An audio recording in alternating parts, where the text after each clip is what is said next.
I've been joined by the Deputy General Secretary of the NDC, Mustapha Gbande also. Hi, Mustapha. Thank you so much for joining us here. Thank you so much for having me. Great. So this should be good news. I mean, when the Vice President takes office, he's really going to make our port more competitive. How do you view this proposal? Well, another lecture and presentation of my first year economic class in the university, where you have a vice president who is the current vice president. And so business owners are losing revenue, losing their capital to high taxes, high cost of trading, and affecting consumers whose income is not able to match the rising cost of living. By so doing, our economy is almost crashed down, but the vice president is looking for a holiday of 9 months. Let everybody go and sleep, lose your capital. The government doesn't care of what you go through. Your business can collapse for all they care. Wait, let's finish election, make Dr. Bawumia a president. Then he comes to implement flat rate. That is a joke of the century, and that is a clear act of lack of seriousness on the part of this government. I think that they have suddenly changed and transformed our governance into comedy, some jokes. How do we say that? A current vice president cannot come out and say, okay, in the midst of the difficulties, we are implementing an IMF program. This is our recovery plan. This is what we are doing.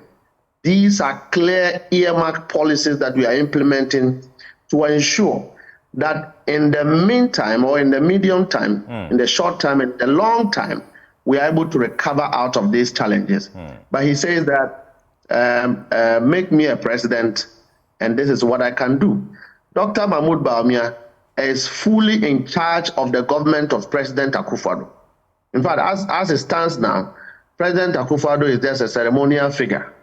The entire powers of this government has been handed over to Dr. Bawumia. There have even been contemplations that the president may leave so that the vice president will take over into the election. Right. Is he saying that he's not in charge of his office as vice president? We should get serious. And you know that every single tax that they have imposed, either on the ports or at the airports, that has been collateralized against loans that they have taken.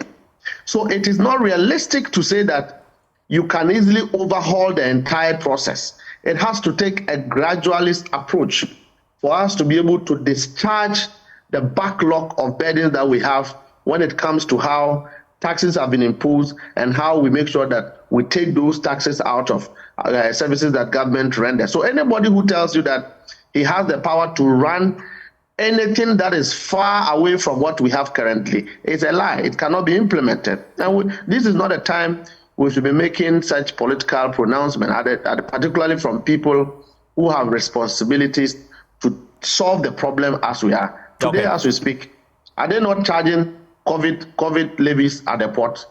Do we still have COVID? Why can't they take out that levy? So Mustapha Gbande there, I think we're having some challenges with his connection, but we'll still get him. We're just looking at what the vice president has been saying, that if given the nod, he would make Ghana's port more competitive and apply some policies similar to what we have in Togo. But Mr. Mustapha Gbande, kindly land on the point you actually making earlier. I'm saying that they are currently charging COVID levy at the ports. The vice president is the head of the economic management team. Why can't they say that, okay, if we have any briefing space, let's take out that component so that importers can brief? Is it not recently they even added another levy at the airport for scanning of bags, $20?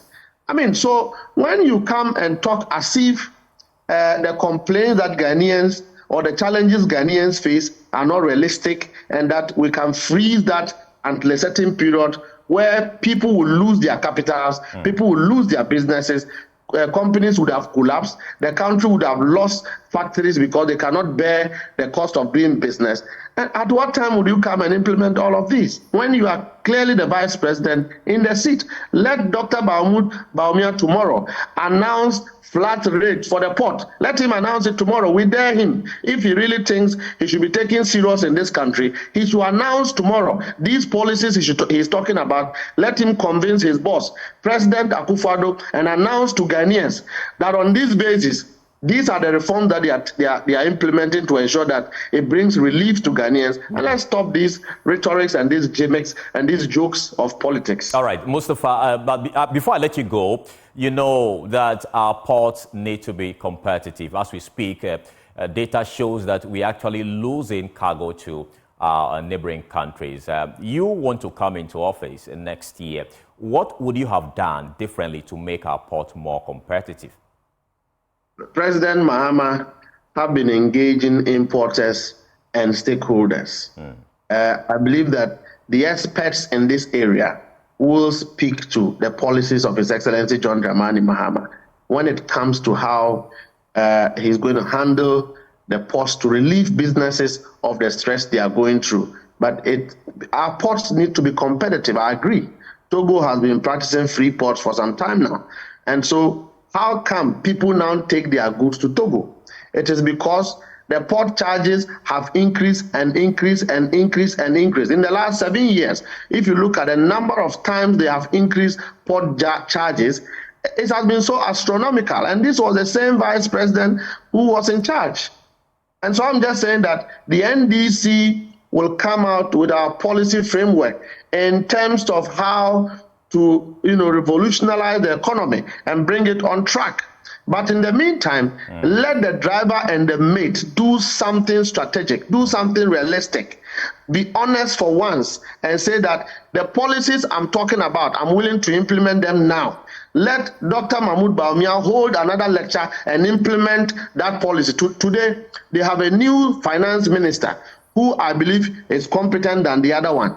If the vice president is still the head of economic management team, let them announce so that collapsing businesses can be salvaged, so that the overbearing cost of living as a result of high cost of importation can be reduced. Why are we talking about 8 clear months for him to come and be president to do what? Thank you. NDC will come out with a policy on this matter. Thank you so much. Mustapha Gbande is the Deputy General Secretary of the National Democratic Congress.